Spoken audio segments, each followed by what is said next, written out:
What's up, friends? Shane here from Modern Warrior Project, and in today's video I'm pretty pumped about this product. I call it a product, but it's really not. It's something you can make at home. Char Cloth 2.0 is what I'm calling it. So before I get into that, let me talk to you about Char Cloth and just my general thoughts. And this is Shane's thoughts, so others may have different thoughts on it. Char Cloth, if you're not familiar, it's basically you take some cotton, t-shirt material, jute, anything like that, some natural fiber, and you, I think it's proselytize or something like that is the word for it. I probably butchered that. But basically you charcoal it. And the way you do that is you put it in like a can or a relatively airtight, not completely, but relatively airtight thing like an Altoids can, and you toss this into a fire and it'll off gas, and basically it heats it up in there, it superheats it, and it turns it into charcoal. Same way that you can actually make natural charcoal. It's the same process. And what you end up with is you end up with this stuff called char cloth. Now, how do you use char cloth? Char cloth is, in my opinion, this is where I talk about my opinion, char cloth is great if you're working with a very primitive method of fire starting. So I envision it like flint and steel. Flint and steel, when you get a good spark with flint and steel, it's not the same as using that ferro rod where I can just spark. Flint and steel is more challenging. There's other things, you know, a fire piston, baby fire saw, all these different more primitive bushcraft methods. They're, you know, it's more challenging to get that ember and that spark, and it can be fleeting and you can lose it quick. That's where char cloth really comes in beneficial, because it just takes a little tiny spark and that stuff catches, and I'll show you here in a second. It catches and it just smolders. And then you transfer that to your tinder, and it gives you a long life of that spark, if you will, to catch your tinder. Nowadays, for me at least, with my fire kits, I have char cloth and how to make it, but I don't typically use it because I'm using a ferro rod for the most part, and I don't need char cloth. It's an extra step. I get good tinder, I can strike it, and it catches itself because I'm not using, you know, a single tiny spark I'm trying to catch. I'm getting pretty good shower sparks. Okay, so that's char cloth.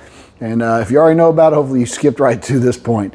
Char Cloth 2.0 is awesome stuff. I'm calling that, I'd never seen it. It's probably been out there. It's a simple, yet what I would say ingenious concept. One of the challenges with char cloth, as you see, it's just a little fabric. It's brittle, and it just it burns quick, and it kind of sporadically burns. So I would say no single spark is catching in that tinder anywhere good. So you really got to manipulate it well, and you can, and blow in it and get it going good. What a friend of mine recently introduced me to, and I don't know if it's his concept or not, but I'd never seen it before, and it is basically taking char cloth and wrapping it, okay, so taking cloth before you make char cloth and wrapping it around like some small twigs like oak or another hardwood, hickory, something like that. Just small little twigs, wrapping it, and then making char cloth out of that. And I want to show you the difference on how awesome this stuff strikes and sparks. Okay, so first I want to show you some regular char cloth, and just so you can kind of see, if you're not familiar, many of you probably are.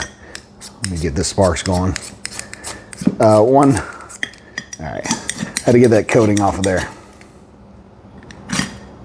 So once you see a little spark catches, it just doesn't take much, and it'll catch, and it'll just continue to burn out and about like that, and you'd crumble it up and you'd blow on it, and it'd get your tinder bundle going.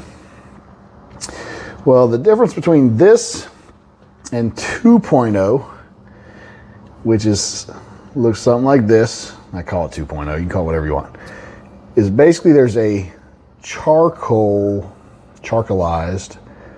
twig inside of here. So I'm going to break it so I don't need to use that whole thing, and you can possibly see it a little bit inside there, and you're going to see the difference in the way this thing, what it does once it catches that spark. So let's see if we can get it. Oop. It's out of the way here. Trying to work in this little, there we go.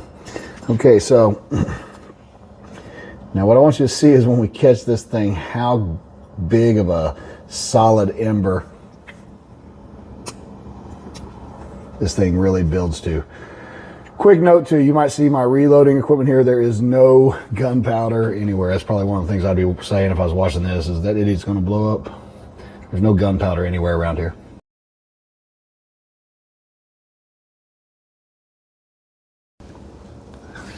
So if you look, it's hard for me to probably stay out of your camera because you can't really see how good that flame's going.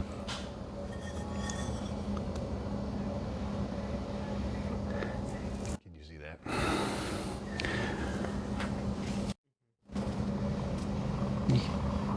So you see what a condensed ember you have there, which in my opinion, is going to give you a lot longer life from your, it's basically a tiny piece of charcoal, a lot longer life from that single spark, and it's going to be a lot easier to catch that tinder bundle. At the end of the day, if you got a good tinder bundle, a spark will catch it. But the whole idea behind this stuff is to give you that little bit of an added advantage. And I'd never seen this concept before and absolutely love the idea.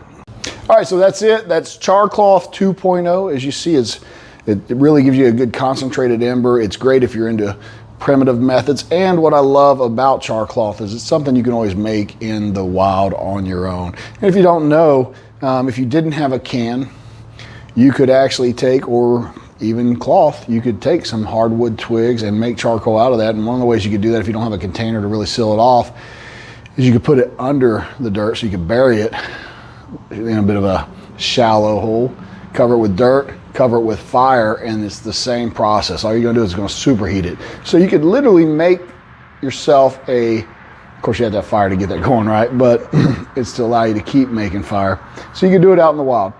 That's it for this video. Any other tips or neat things like this that you know of, please share with me. This I've been doing this stuff for a long time and never seen it. It might be real popular and I just hadn't come across it, but it was really cool to me to see a new spin on an old thing.